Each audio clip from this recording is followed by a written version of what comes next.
ভগবানের হাতে একটা শঙ্খ থাকে না? থাকে কিনা মায়েরা? থাকে তো। শঙ্খটার নাম কি দেখি বলতে পারে কিনা? পাঞ্চজন্য শঙ্খ। দেখেননি ছোট ছোট মেয়েরা যখন ওই স্কুলে গান হয় না, হে পার্থ সারথি বাজাও বাজাও পাঞ্চজন্য শঙ্খ। এই যে ভগবানের হাতে শঙ্খটা থাকে, এই শঙ্খটা কিন্তু আমরা যেমন সংসারে মঙ্গলধ্বনি শঙ্খ হিসাবে ব্যবহার করি, এটা কিন্তু সেই শঙ্খ নয় বাবা। ভগবানের হাতে যে শঙ্খটি থাকে, এই পাঞ্চজন্য শঙ্খটি, এই শব্দটা কিন্তু এসেছে আসলে পঞ্চজন্য থেকে।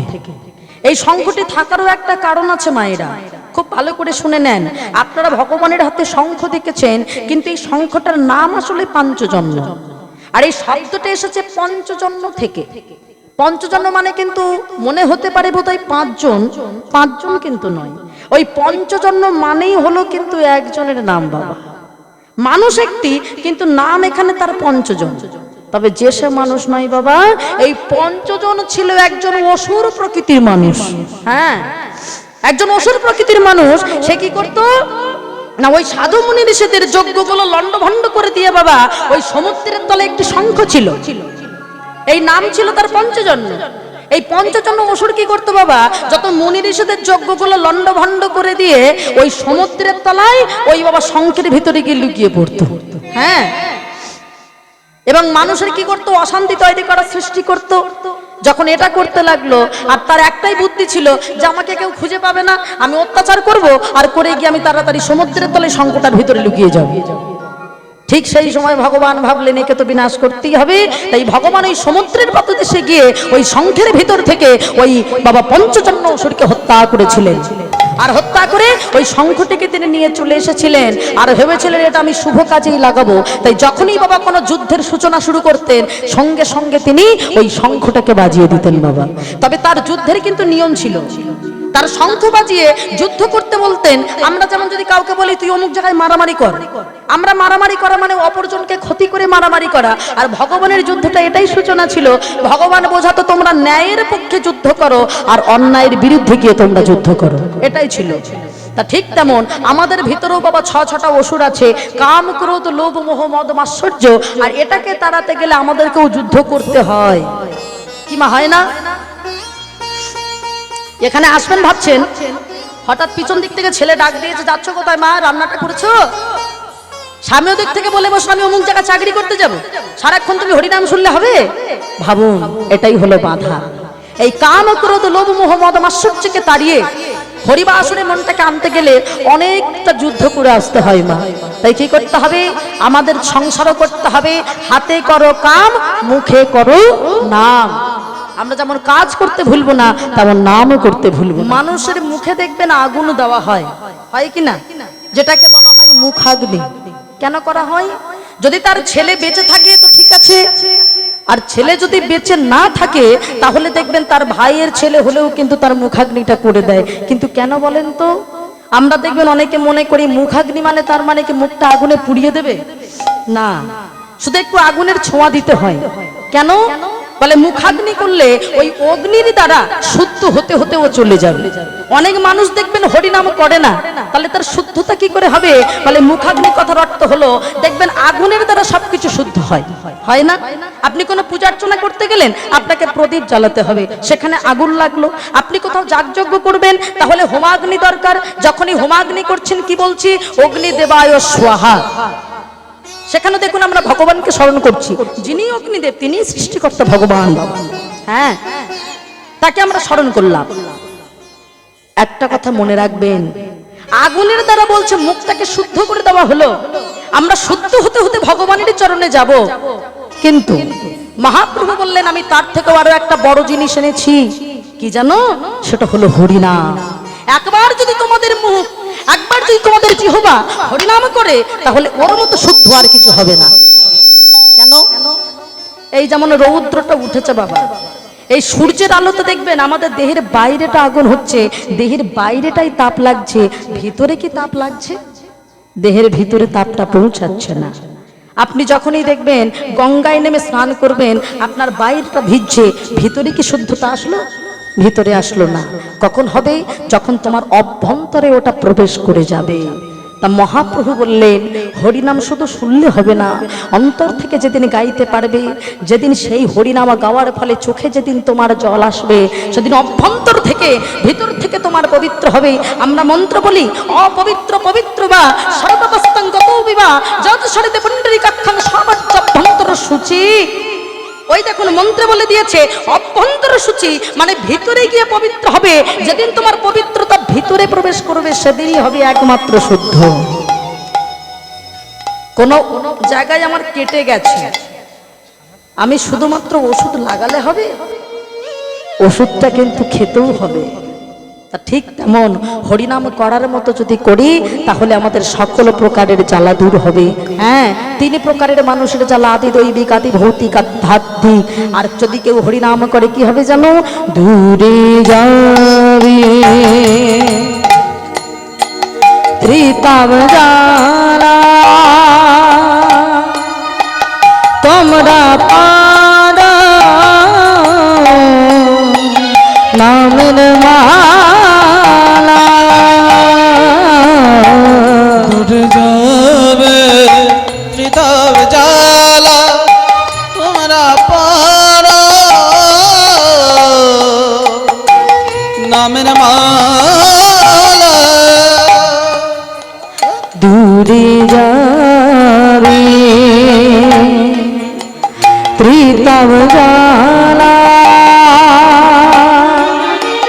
তোমরা পারা নামের মালা। দূরে যাবে ত্রিতাব জ্বালা তোমরা পারা নামের মালা। এই মালা পেতে গেলে কি করবেন মায়েরা? আমি একা হরিনাম গাইব না, আপনারা সুন্দর করে দুটি বাহু উত্তোলন করে হাতে তালি দিয়ে, আজকে পূর্ণিমার দিন, সারা দিন আপনারা নাম করেছেন এই কার্তিক মাস, তাই তো? ভোরবেলা উঠে নাম করেছেন, তবে আজকে একটু জোরে জোরে নামটা গাইতে হবে। কেমন? তবেই এটা নবদ্বীপ হবে, তবেই এটা বৃন্দাবন হবে। মনে থাকবে মা? তাহলে সবাই মিলে একসঙ্গে আমার সাথে হাত তুলুন। হ্যাঁ, সবাই মিলে একসাথে এবার তুলে আমি যেমন ভাবে গাইবো তেমন জোরে জোরে আপনারা গাইবেন। কেমন? সবাই দুটি বাহু তুলে হরে কৃষ্ণ হরে কৃষ্ণ কৃষ্ণ কৃষ্ণ হরে হরে হরে রাম হরে রাম রাম রাম হরে হরে। বলুন জোরে জোরে।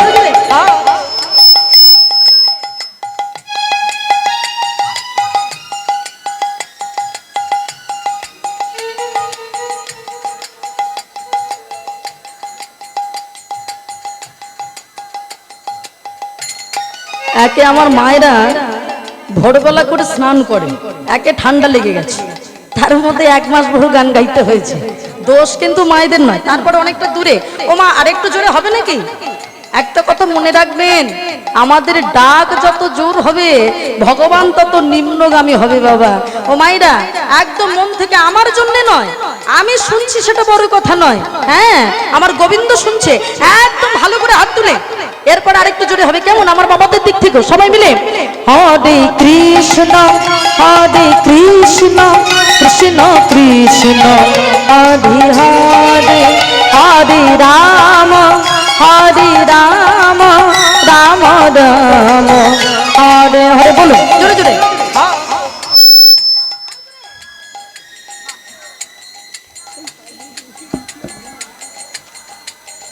সুন্দর, বাহ, সুন্দর। হরে কৃষ্ণ হরে কৃষ্ণ কৃষ্ণ কৃষ্ণ হরে হরে হরে রাম হরে রাম রাম রাম হরে হরে। হরি বল হরি বল। হরে কৃষ্ণ কৃষ্ণ কৃষ্ণ হরে হরে হরে রাম রাম রাম হরে হরে। রাম কৃষ্ণ মধুর এসো ভাই মধুনা। এইবার আমার মায়েরা বলেন তো দেখি, একটা সত্যি কথা বলবেন, কেমন? একদম মন থেকে। আচ্ছা, হরিনাম তো প্রতি সময় আপনারা শোনেন হরিবাসরে গিয়ে। আচ্ছা, এই যে হরিনামটা গাইলেন এত সুন্দর জোর করে, আচ্ছা বলেন তো, হরিনাম শুনে বেশি আনন্দ নাকি গিয়ে বেশি আনন্দ? হ্যাঁ, ওই বলেন দেখি, গেয়ে বেশি আনন্দ? একজনের আনন্দ হয়েছে নাকি? হরিনাম গেয়েই বেশি আনন্দ হয়। কেন?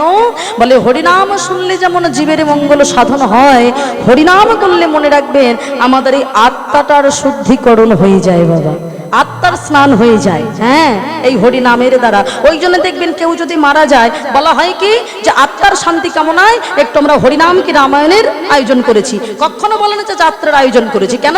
আত্মার শান্তি হয় একমাত্র এই হরিনাম বা কীর্তনের দ্বারা। তাহলে আজকে যে নাম আমরা সবাই আশ্রয় করছি মা, একটা কথা মনে রাখবেন, ভগবানকে পেতে গেলে, যেটা আমরা একটু আগে বলছিলাম, বৈষ্ণবের আচরণে কেমন হতে হবে? বলে যদি পেতে চাও কিছু তবে আগে হও নিচু। হ্যাঁ, যদি তুমি মনে করো যে তুমি কিছু পেতে চাও, তাহলে মনে করো আগে তোমাকে নিচু হতে হবে, আগে তোমাকে নিচু হতে হবে। হ্যাঁ গো মায়েরা, নিচু হলে জীবনে কি পাওয়া যায়? আজকাল আমরা মানুষেরা কখনো কোনো সাধুগুরু বৈষ্ণব দেখে আজকাল আর প্রণাম করি না বাবা। আমরা পিতামাতাকেই প্রণাম করতে ভুলে গেছি, তো সেখানে সাধুগুরু বৈষ্ণব অনেক বিশাল ব্যাপার বাবা। আমরা রাস্তায় দেখলে তাকে সম্মান জানাই না, প্রণাম জানাই না। কিন্তু মায়েরা, প্রণাম করলে যে কি পাওয়া যায়, একটা কাজ করতে পারেন, আর কিছু করেন না করেন, অন্তত পিতামাতার চরণে এই কার্তিক মাসে আপনাকে অন্য তীর্থস্থানে যেতে হবে না, বৃন্দাবনও যেতে হবে না, নবদ্বীপও যেতে হবে না। যদি পিতামাতার চরণে প্রণামটা সঠিকভাবে করতে পারে, ভগবান নিজেই বলেছেন, দান কার্য পুণ্যব্রত কর রাশি রাশি, মাতা পিতার চরণ তুল্য নয় রে গয়াকাশী। তবে একটা কথা বলি মা, যার পিতামাতা আছে সে অনেক বড় সৌভাগ্যবান। যার নেই সে অর্থ থাকলেও কিন্তু সৌভাগ্যবান নয়। আপনারা অনেকেই হয়তো জানেন, বেশিরভাগ মানুষ হয়তো চেনেন, আমার মাকে অন্তত তো চেনেন। আমার মা তো কীর্তনিয়া সারথীদাস মণ্ডল। এই হরিবাসরে আজ থেকে 5 বছর আগে আমি এসেছিলাম, কিন্তু দুঃখের বিষয়, আজ হয়তো থাকলে, বিশেষ করে এই মামার বাড়িতে ওরা যে কৃষ্ণার কৃষ্ণা দুটো বোন যে গান শেখে, এই মামার বাড়িতে তো অবশ্যই আসতো। সেই ভালোবাসাটা ছিল। আপনারা অনেকেই জানেন যে আমার মাটার এই পৃথিবীতে আর নেই, যার জন্য আজ আমি গৌরপ্রিয়া হলাম, যার জন্য আজ আমি কিছু কথা শিখতে পেরেছি, আপনাদের কাছে গৌরপ্রিয়া হতে পেরেছি। এখানে কোনো মানুষ নেই যে আমার মাটাকে চিনত না। বাড়িতে বড় করে হরিনাম দেওয়াটাও তার দ্বারাই হতো। আজ বড় দুর্ভাগ্য কি জানেন, যে মা আমায় পৃথিবীতে এত সুন্দর একটা জিনিস শিখিয়ে গেল, খুব তাড়াতাড়ি আমায় ছেড়ে চলে গেল। একটা কথা জানবেন মা, আজকালকার দিনে সংসারে পিতামাতা বড় বোঝা। সবাই মনে করে যে এত সুন্দর আমি বাড়ি সাজিয়েছি, আমার এই বাবা মা এই ঘরটা বয়স হলে নোংরা করবে।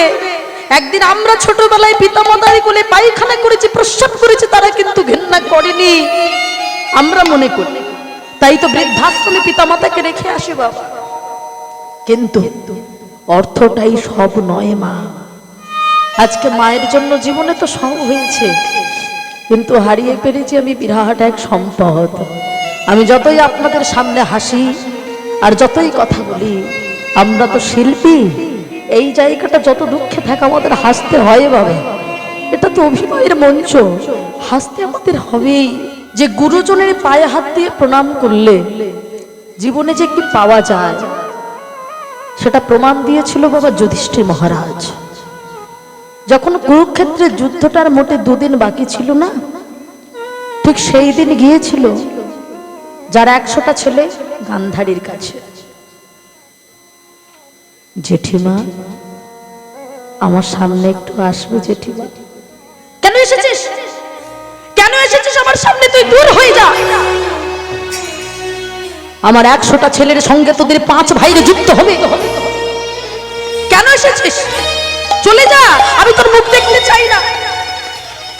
বড় মা, আমি যে তোমার কাছে একটা জিনিস চাইবো বড় মা। ও বুঝেছি বুঝেছি, আসলে তোরা তো ভিখারি, তোদের পক্ষে তো কৃষ্ণ ছাড়া আর কেউ নেই, তাই তোরা মনে হয় আগে থাকতে কিছু রাজৈশ্বর্য, কিছু রাজ সিংহাসন চাইতে এসেছিস, তাই তো? ও বড় মা, চাওয়াটা তো পরের কথা, তুমি একটুখানি সামনে এসে দাঁড়াও না। ও মায়েরা চাইছে দেখুন, যেই না সামনে গিয়ে দাঁড়িয়েছে তাড়াতাড়ি করে ওই যুধিষ্ঠির আমার গান্ধারীর পায়ের উপরে 2টো হাত দিয়ে প্রণাম করেছে। বড় মা, ও বড় মা, যারা সংসারে জেঠিমা হয় তারা নাকি বড় মা হয়, জানো বড় মা? আমি তোমার কাছে কোনো ঐশ্বর্য নয়, আমি তোমার কাছে কোনো ঐশ্বর্য চাইতে আসিনি। কি চাইতে এসেছি জানো? তুমি মনে মনে চাও তোমার 100টা ছেলে বেঁচে থাকুক, আমি মরে যাই। ও বড় মা, জানো আমি এখনো আমার নিজের মাকে এখনো প্রণাম করিনি, কারণ তুমি নাকি আমার বড় মা। বড় মা গো, তুমি আমার মাথায় হাত দিয়ে একটু আশীর্বাদ করো না। আমি এখনো যেমন কৃষ্ণ ভক্ত হয়ে বেঁচে আছি, আগত জন্মে আমি যদি মারা যাই তবে আমার যেন কৃষ্ণ ভক্ত হয়ে জন্ম নিতে পারিনি, তাই গৌর হরি বল। বলেন তো মায়েরা, আর কি কারো রাগ থাকে? কোন মাকে যদি কেউ যদি মা বলে প্রণাম করে যদি মৃত্যু ভিক্ষা চায়, আর রাগ থাকে? গান্ধারীর রাগটা জল হয়ে গেছে, তাড়াতাড়ি করে বুকের ভিতরে জড়িয়ে ধরেছে। যুধিষ্ঠির, ও যুধিষ্ঠির, আমি তোকে শত্রু বলে দূর দূর করে তাড়িয়ে দিচ্ছিলাম, আর তুই কিনা আমার পায়ে হাত দিয়ে প্রণাম করে আমার কাছে তুই কিনা মৃত্যু ভিক্ষা চাইলি, আমাকে বড় মা বললি। ও বাবা, আমি তোর বড় মা হয়ে আমি তোর মাথায় হাত দিয়ে আশীর্বাদ করছি, শোনো বাবা, এই যুদ্ধে তোর মৃত্যু হবে না, আশীর্বাদ করছি এই যুদ্ধের পরিণতি হবে ধর্মপক্ষের হবে জয়, অধর্মের হবে নিশ্চিত পরাজয়। নিতাই গৌর হরি। ধর্মের হবে জয়, অধর্মের হবে পরাজয়। আশীর্বাদটা করিয়ে দিল। মায়েরা দেখেছেন, গান্ধারী খুব ভালো করে জানতো তার 100টা ছেলে অধর্মের হয়ে লড়াই করছে, ধর্মের হয়ে লড়াই করছে পঞ্চ পাণ্ডব। তা সত্ত্বেও মা হয়ে মুখ থেকে আশীর্বাদটা বার হয়ে গেল, ধর্মের হবে জয়, অধর্মের হবে পরাজয়। কেন বলেন তো, কেন? একটাই কারণ, মা। তার কারণ ওই যে মাথাটা নিচু করেছিল। তাই যদি পেতে চাও কিছু, আগে হও নিচু। নিচু যদি হতে পারে সে তো উদ্ধার হবেই বাবা। যেমন আপনারা মনে করে দেখুন না, ধান গাছ চাষ দেখেছেন মায়েরা? হ্যাঁ, ধান গাছের চাষ দেখেছেন? যখন ধান গাছটা একদম পরিপূর্ণ হয়ে যায়, যখন ফসল এসে যায়, তার ভাবটা কেমন থাকে মায়েরা? মাথাগুলো নিচের দিকে না উপরের দিকে? নিচের দিকে। যার ভিতরে ফল আছে সে ভারে মাথাটা নিচু করে, কিন্তু যেগুলো আখড়া ছিটে তার ভাবটা কেমন? মাথা উঁচু করে দাঁড়িয়ে থাকে। ঠিক তেমন যার ভিতরে ফল আছে, গুণ আছে, সে যেমন ভারে মাথা নিচু করে, ঠিক যে মানুষের ভিতরে ফল আছে, গুণ আছে, তার মাথাটা নিচু হবেই বাবা। তা যেই না এমন ভাবে ওই প্রণামটা করে আশীর্বাদটা নিয়ে চলে যাচ্ছে, ভগবানের পিছনে দাঁড়িয়ে দাঁড়িয়ে মুচকে মুচকে হাসছে যুধিষ্ঠির। আমি জানতাম আমি হয়তো সব থেকে বেশি বুদ্ধিমান, এখন দেখলাম তুমি আমার থেকেও বেশি বুদ্ধিমান। আরে বাবা, সবাই তো পরীক্ষা দিয়ে পাস করে, তুমি দেখছি পরীক্ষায় দিলে না, অথচ তোমার পাস হয়ে গেছে, রেজাল্ট বের হয়ে গেছে। ধর্মের হবে জয়, অধর্মের হবে পরাজয়। তা ঠিক তেমন মনে রাখবেন মা, ভগবান যখনই কোনো যুদ্ধ করেছেন তিনি কি বলেছেন? আমি প্রতি যুগে যুগে এসেছি, যদা যদা হি ধর্মস্য গ্লানির ভবতি ভারত। যখন এই ধর্মের গ্লানি ঘটেছে, অধর্মের যখন তৈরি হয়ে গেছে, আমি তখন ওই শঙ্খধ্বনি করে বাজিয়ে দিয়েছি যে এবার তোমাদের যুদ্ধ তৈরি হতে হবে, নাম করতে ভুলবো না। সবাই মিলে দুটি বাহু তুলে একত্রিত ভাবে পথ চলিতে আর বলিতে তোমরা গাহো গাহো কৃষ্ণের নাম, হরি নাম। উলুধ্বনি হরি বল, হরি বল। আর বলিতে একবার গাহো গাহো কৃষ্ণের নাম, মধুনা হরি চলিতে আর বলিতে তোমরা গাহো গাহো কৃষ্ণের নাম, মধুর নাম হরি নাম। উলুধ্বনি চলিতে আর বলিতে একবার গাহো গাহো কৃষ্ণের নাম, মধুনা হরি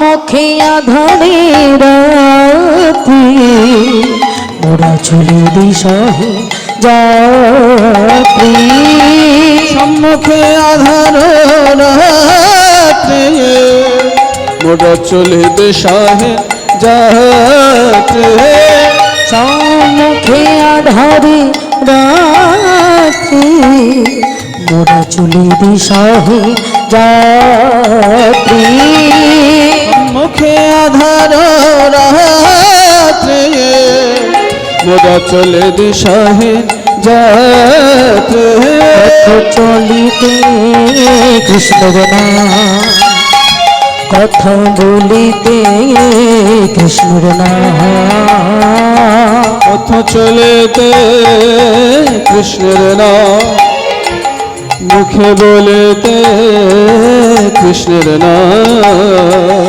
মধুর নাম হরি নাম, পথ চলিতে। উলুধ্বনি হরি বল, হরি বল। একবার গাহো গাহো কৃষ্ণের নাম, মধুনা হরি নাম। আজকে মহাপ্রভু তিনি দান চাইছে। কেমন দান চাইছে গো? বলে কি দান দেবে জানো? আমি তোমাদের কাছ থেকে নেব দান দেহ, দান দেহ বলি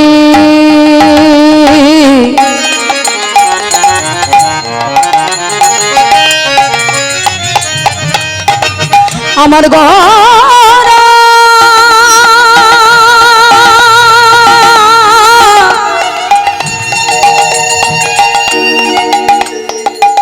আমার আমার আমার গড়া আমার গোড়া দান দেহ, দান দেহ বলি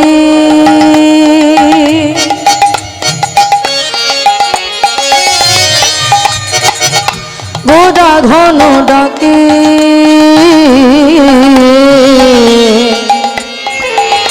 দান দেহ বলে গোড়া ঘন ডাকে, নদিয়ানা গৌরী সবা করিল বিপাকে, করিল বিপা। উলুধ্বনি হরি বল, হরি বল। গরি সবে পড়িলা বিপাকে, পড়িলা বিপাকে, আজ বিপাকে পড়েছি মোরা, আজ বিপাকে পড়েছি মোরা, আজ বিপাকে পড়েছি মোরা, বিপাকে পড়েছি মোরা। ওই নদিয়া নগরী ভাবে বিপাকে পড়েছি মোরা, নদিয়া নগরী ভাবে বিপাকে পড়েছি মোরা। নদিয়া নগরী সব পড়িল বিপাকে, পড়িল বিপাকে। তাই গৌর হরিবল হরিবল হরিবল।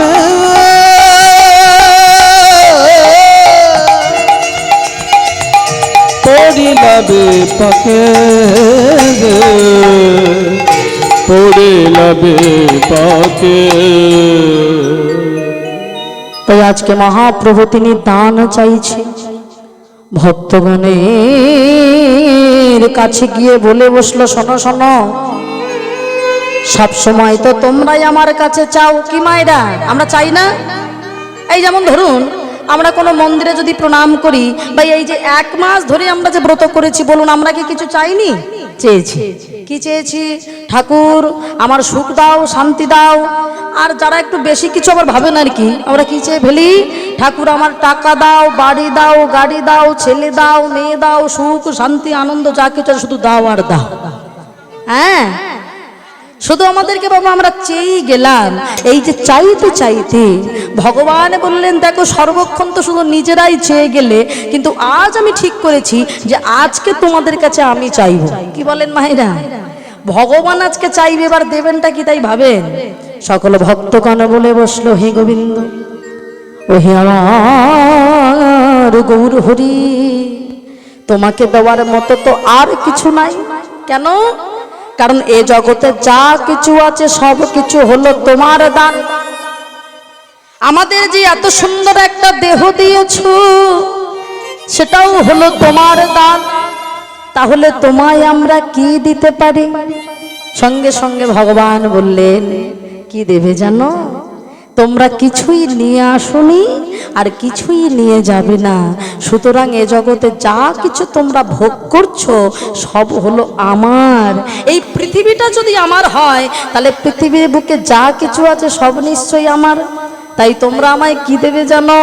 তোমাদের এই দেহগুলো তোমরাই আমায় দেবে। হ্যাঁ, ওই দেহগুলো নিয়ে যে জন কৃষ্ণ ভজন করে না, যে জন হরি নাম করে না, তোমাদের দেহগুলো পাওয়া মানে তোমাদের বদনগুলো আমি পাবো। কি বাবা? তাই এক বদনে হরি নাম করে যে স্বাদ মেটে না, তাই তোমাদের বদনগুলো যখন পাবো, ওই বদন দিয়ে আমি হরি নাম গাইব। হ্যাঁ, আর তাতে তোমাদের ওই দেহের ভিতরে কাম ক্রোধ লোভ মোহ মদ মাৎসর্য সব দূরে চলে যাবে। তাই তো আমি এসেছি গো, প্রতি যুগে যুগেই আমি এসেছি। কৃষ্ণ অবতারে আমি সাধিয়াছি দান, অবতারে আমি সাধিয়াছি দান, কৃষ্ণ অবতারে আমি সাধিয়াছি দান, কৃষ্ণ অবতারে আমি সাধিয়াছি দান। স্বভাব পরল মনে দাসু ঘোষের গান, সেভাব পরল মনে বাসু ঘোষের গান, স্বভাব পরল মনে দাসু ঘোষের গান, সেভাব পরল মনে বাসু ঘোষের গান। আমি সেধে যে এসেছি, সেধে যে এসেছে, আমরা সেধে যে এসেছি, সেধে যে এসেছে, বলি দান দেহ দান দেহ বলে সেধে যে এসেছি, দেহ দান দেহ বলে সেধে যে এসেছে, স্বভাব পরল মনে বাসু ঘোষের গান, সেভাব পরল মনে বাসু ঘোষের গান।